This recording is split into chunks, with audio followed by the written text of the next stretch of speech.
Memorias Hispánicas. Soy David Cot, presentador de Memorias Hispánicas, y en esta entrega de barbaridades históricas veremos tonterías de comentarios que recibo o de tweets y noticias relacionados con Al-Ándalus, un periodo que mis seguidores sabéis que he tratado y sigo tratando extensamente.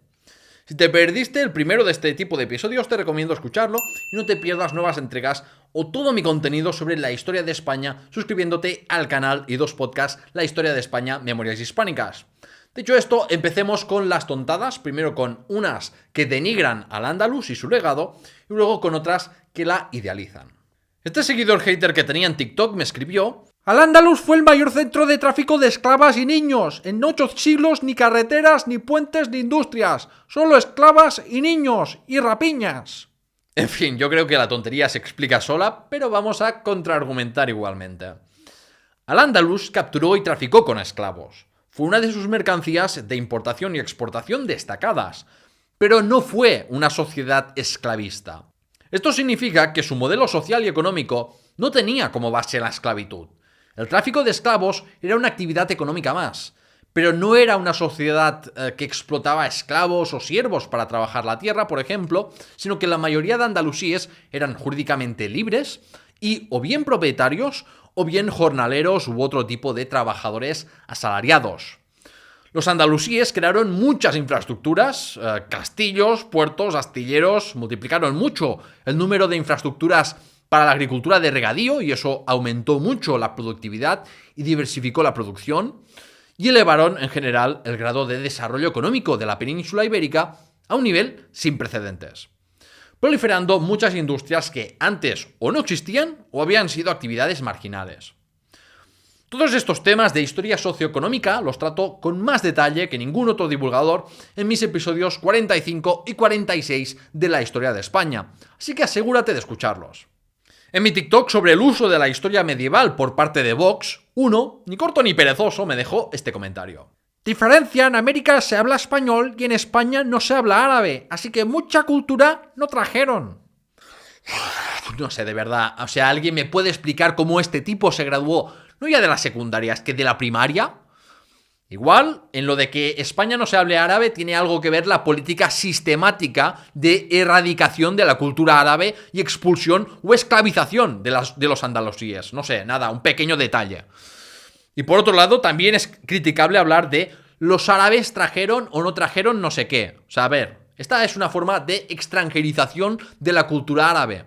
Cuando hubo muchos andalusíes de ascendencia árabe o no árabe y que llevaban siglos asentados en la península, que hicieron aportaciones en las ciencias y cultura a lo largo de todos los siglos de historia de Al-Ándalus. Desde luego es una parte de nuestra historia que debemos olvidar. Es la época más oscura de nuestra historia, la invasión musulmana. ¿Debemos olvidar la historia? Está hablando de borrar la historia y hacer aquí como que no ha pasado nada. Y además, ¿cómo es eso de que es la época más oscura? Por no hablar de que se refiere a la conquista musulmana como invasión musulmana. Si usas este lenguaje para la conquista árabe y bereber, ¿por qué no hablas también de invasión romana de Hispania, invasión cristiana de Al-Ándalus o invasiones españolas de América? No hace falta que contestes que ya sé el doble rasero que tenéis los nacionalistas. Mi short hablando de que Madrid fue fundada por los musulmanes, haciéndola la única capital europea fundada por ellos, escoció a algunos que intentaron negarlo y quisieron darle pues un origen más antiguo. Nenito gilipollas diciendo gilipolleces. No se han encontrado restos de nada, pero fue mora según 3 leyendas. Gilipolla. ¿Y por qué no íbera, o celta, o turdetana, o carpetobetónica? Pues porque no fue así, gilipolla. Y sí, se conservan restos de la fortaleza y ciudad de la Madrid islámica. Su fundación musulmana está constatada tanto por fuentes documentales como por arqueológicas y datada de mediados del siglo IX. Nos olvidamos del pueblo carpetano. Restos romanos, visigodos y carpetanos están sobre el terreno. ¿Cómo eres tan atrevido y embustero? Te pagan de Rabat. Si olvidamos los restos romanos y visigodos del barrio de Villaverde, de Carabanchel y Vicálvaro, igual lleva razón y todo. Y aquí tenemos una pequeña muestra de los muchos comentarios de analfabetos funcionales que recibí en ese short. Gente que no entiende qué significa la fundación de una ciudad. Vamos a ver. El centro histórico de Madrid está donde hoy se encuentran los barrios de Palacio y Sol. Cualquier cosa de época anterior al siglo IX que no se encuentra ahí no tiene nada que ver con la fundación de Madrid. La fundación de una ciudad se define por designar el lugar donde se formará un asentamiento, dotar el núcleo urbano de una planificación, unas infraestructuras y de un gobierno, y dándole pues un rol administrativo y territorial. Eso es lo que hicieron los andalusíes con Madrid, fundándola como una fortaleza de frontera, pero que pronto creció en una modesta ciudad. Y ese núcleo urbano es lo que ha tenido una población de forma ininterrumpida hasta hoy. Todos esos restos que me citan de que si visigodos, romanos, carpetanos o anteriores, primero, no son un núcleo urbano, segundo, no tuvieron continuidad poblacional hasta hoy, y tercero, no se encuentran en el centro histórico de la capital de España. Con el enorme crecimiento urbano que ha tenido Madrid al ser la capital en el último siglo y medio, sería, absolutamente impensable que no se encontrara ningún asentamiento anterior en toda su gran superficie actual. Pero de nuevo, eso es irrelevante para el origen de la ciudad. Pero el comentario que se ha coronado en su estupidez ha sido este que, cuando lo leí por primera vez pensaba que era un troll, pero que no, que va en serio. Dice así: Hace 350.000 años, el neandertal madrileño vivía a orillas del Manzanares y cazaba el uro. Hace 17.500 años, Homo sapiens hacía lo mismo debajo de las Ventas. Hay pruebas en el Museo Nacional de Arqueología, en el de San Isidoro y en el Regional de Alcalá de Henares. ¡Pendejo! Hostia puta. Es que ¿cómo se puede ser tan subnormal? O sea, claro, los neandertales se iban ya a pasear por el Parque del Retiro, o cuando se cansaban de cazar se iban a tomar café con leche en Plaza Mayor, ¿no te jode? Este debe ser de los que hablan de Homo Hispanicus o de que España existía, como si existiera ya España antes del Big Bang. De verdad, o sea, me cabreo de pensar que el voto de gente así vale lo mismo que el mío. Y aún me queda un último comentario sobre la Madrid islámica, mirad. Mentira, mentira y más mentira. Fue fundada por los árabes. Solo han traído destrucción y vamos a destruir la Alhambra y todo lo que sea bandera de Marruecos. Entiendo que lo que quería decir es que Madrid no fue fundada por los árabes, que estos solo han traído destrucción. Y lo último, pues entiendo que con la bandera de Marruecos se refiere a cualquier cosa de cultura árabe o islámica. Pero aquí donde quiero poner el foco es que este chalado que critica la supuesta gran destrucción que trajeron los árabes, dice que quiere destruir la Alhambra y todo el patrimonio material, entiendo, de época musulmana. O sea, pero vamos a ver. De verdad, o sea, estamos muy mal, ¿eh? En todos los comentarios que hemos visto hasta ahora en esta entrega de barbaridades históricas, y aún veremos algún más del estilo, no sé si habéis notado un patrón. Minusvaloración del legado andalusí, deseos de borrar el pasado islámico físicamente y de la memoria de la gente, y negacionistas de cualquier, contribución musulmana. Y hay más negacionistas. Mira este. Mister, no hubo ni conquista árabe sino islamización. Hay que leer Olagüe. Ni conquista de América sino revolución social indígena.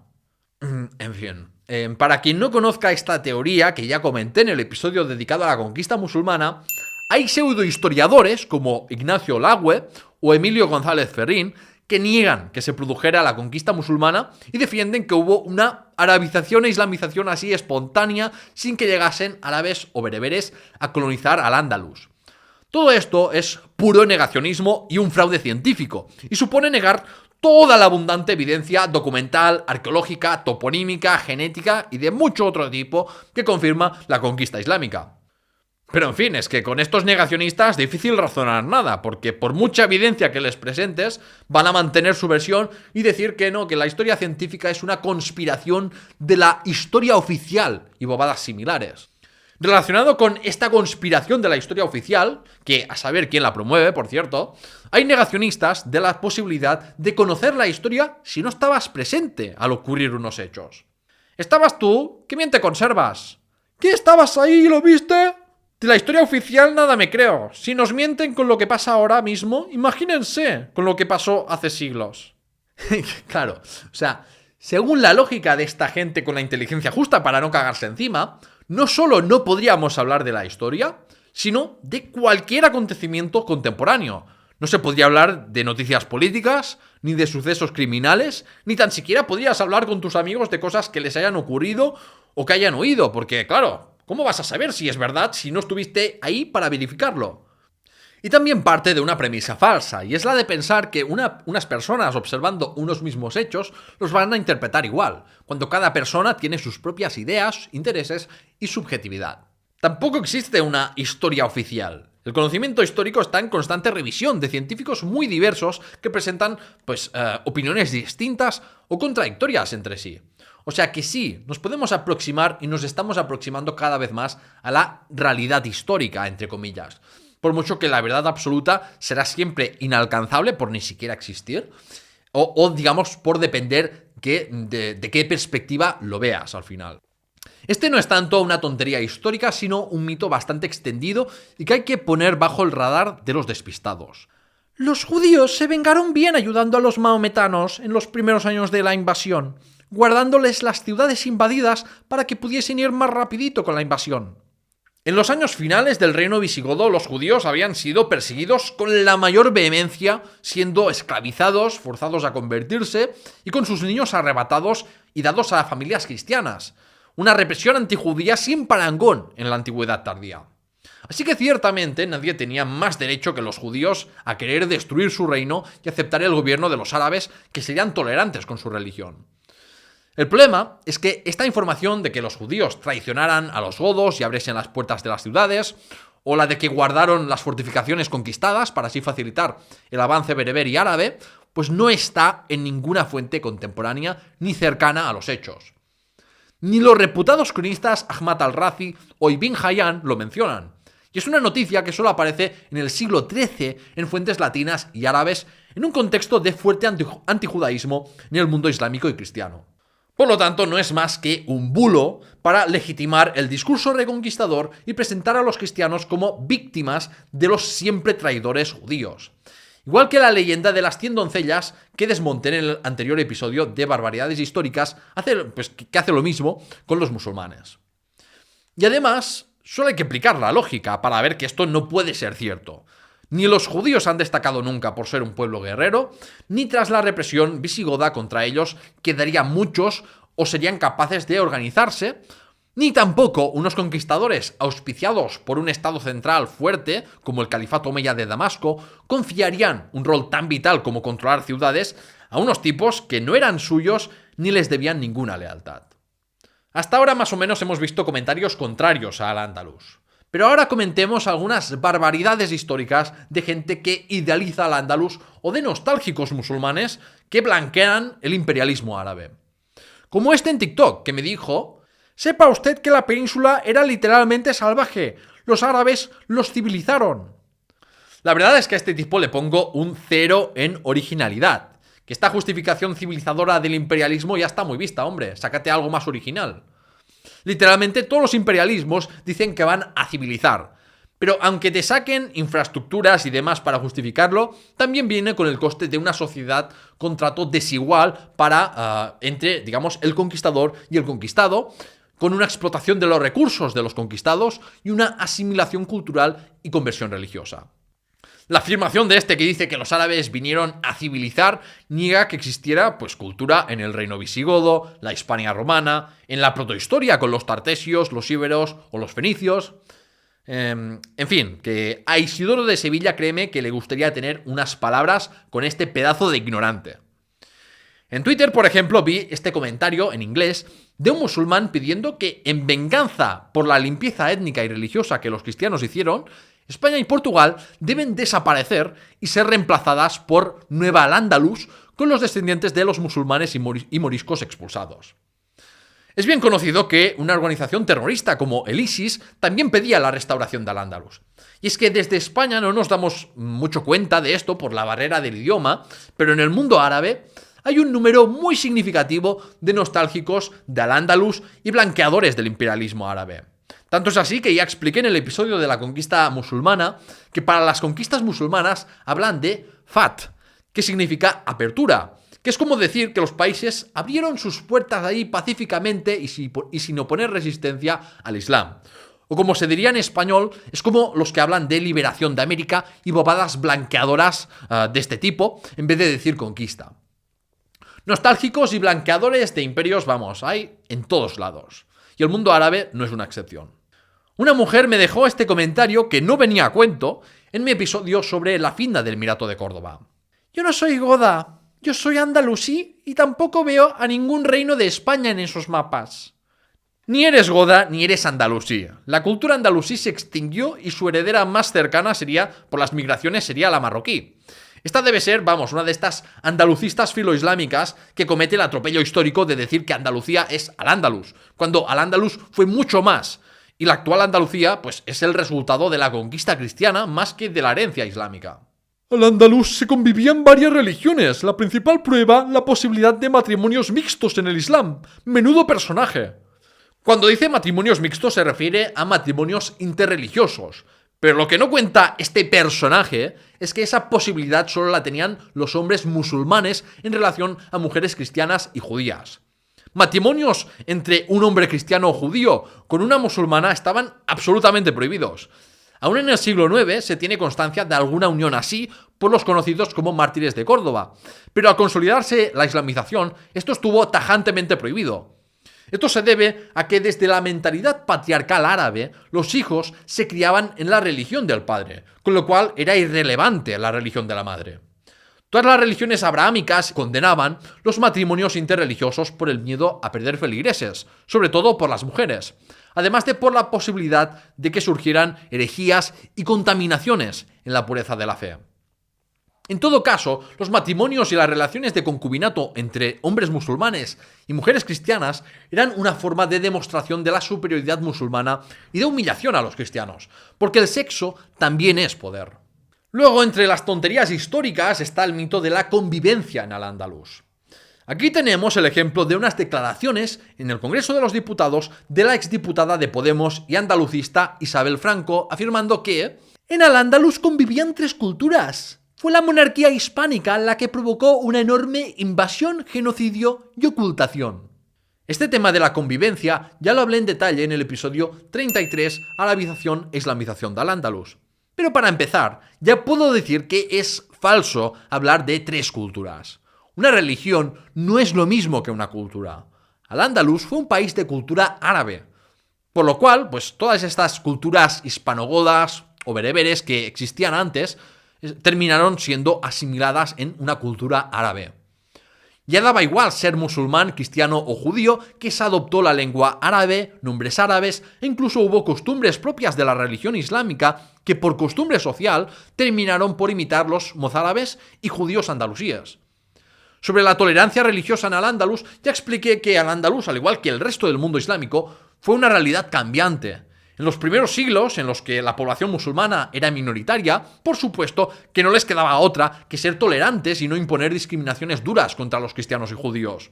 Luego, a partir del siglo XI, con el auge del poder militar de los cristianos en la península ibérica y en el mundo mediterráneo en general, el antagonismo entre cristianos y musulmanes aumentó y ya hubo episodios de represión religiosa, como el pogromo de Granada del 1066, que terminó con miles de judíos muertos, o un aumento de los escritos musulmanes contra los cristianos y judíos. Los almorávides impusieron más restricciones a esa población no musulmana, aún siguiendo la legalidad islámica, pero fueron los almohades los más salvajes e intolerantes de todos, que en su interpretación mal hecha del Islam forzaron la conversión de cristianos y judíos, o bien los masacraron y expulsaron, además de confiscar sus propiedades y destruir sus templos. Por lo tanto, en ningún caso hay una foto fija de la tolerancia religiosa en Al-Ándalus, igual que tampoco la hay en los reinos cristianos. Todo el mundo se queda con el final, pero también hubo un periodo en el que los judíos vivían bien entre los cristianos. Lo que sí fue común en todo el periodo andalusí es que los dimíes, es decir, los cristianos y judíos, debían reconocer la superioridad religiosa y el dominio político del Islam y aceptar las condiciones y restricciones propias de su estatus de población protegida dentro del mundo islámico. Por lo tanto, dentro de los territorios musulmanes, las religiones cristianas y judía no fueron jamás vistas como unas religiones a la par que la islámica, porque la fe musulmana era la fe verdadera.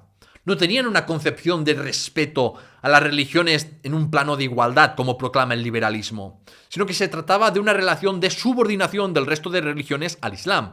Y por eso es un error hablar de convivencia y tolerancia religiosa, sino que lo que había era coexistencia religiosa. Pero el que se lleva la palma en el asunto de la convivencia es este. Nunca renunciaremos a nuestra cultura andalusí de paz y tolerancia.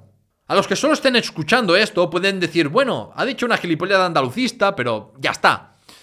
Pero la cosa es que el tío acompañó el tuit con una imagen del califato almohade. O sea, de estos herejes bereberes que ni respetaron el Corán ni ninguna ley islámica y que persiguieron de la forma más feroz a los cristianos y judíos de Al-Ándalus. ¿Son estos un ejemplo de paz y tolerancia? Claro, luego he investigado más a este señor llamado Pedro Ignacio Altamirano y he descubierto cosas muy reveladoras con una búsqueda rápida en Google. Este tío es o era el presidente de la Asamblea Nacional Andaluza, una organización independentista andaluza. En 2017, en pleno clímax independentista en Cataluña, Altamirano andaba agitando las aguas en Andalucía y llegó a reunirse con representantes de la Crimea bajo dominio ruso. Este tío publicó un libro titulado El Sáhara marroquí. Ha estado defendiendo y actuando de lobby siempre a favor de la soberanía marroquí sobre el Sáhara, llamando criminales a los del Frente Polisario. Quizás algunos recordéis las noticias sobre el Maroc Gate, ese escándalo de corrupción en que Marruecos, además de Qatar, compraron eurodiputados para influir en las decisiones del Parlamento Europeo, sobre todo para reconocer el Sáhara Occidental marroquí y para ocultar violaciones de derechos humanos. Pues lo más grave de todo, y lo que explica este tuit y todas las actuaciones de este tipejo, es que según publicó El Español, una fuente marroquí reveló que Pedro Ignacio Altamirano está ahí a sueldo de Marruecos. ¿Veis? A este sí que le podéis preguntar que cuánto le paga Rabat. En fin, para terminar esta segunda entrega de barbaridades históricas de una forma, digamos, en un tono más amable, tenemos este comentario absurdo. No existía influencia islámica. El gobierno islámico de Hispania es un invento de los separatistas. El gobierno visigodo nunca fue tocado. O sea, ya veis, todo lo que os he contado hasta ahora era mentira. Habéis perdido todos estos minutos escuchándome hablar de un país que nunca existió. Pero fue divertido, ¿no? Si te ha gustado este contenido y quieres más, no te olvides de estar suscrito en el canal de YouTube y dos podcasts, La Historia de España, Memorias Hispánicas, y dale a la campanita de notificaciones para no perderte nada. Y puedes convertirte en mecenas en patreon.com/lahistoriahispana y ganar beneficios exclusivos, además de ayudarme con el programa. Y recuerda que puedes enviarme comentarios de redes sociales que sean dignos de responder en barbaridades históricas. Tienes mi página web y redes sociales en la descripción. En la próxima entrega de Barbaridades Históricas hablaré de cuándo nace España, si existía el Principado de Cataluña y en general comentarios catalanistas y anticatalanes. O sea que gracias por escucharme y nos vemos pronto.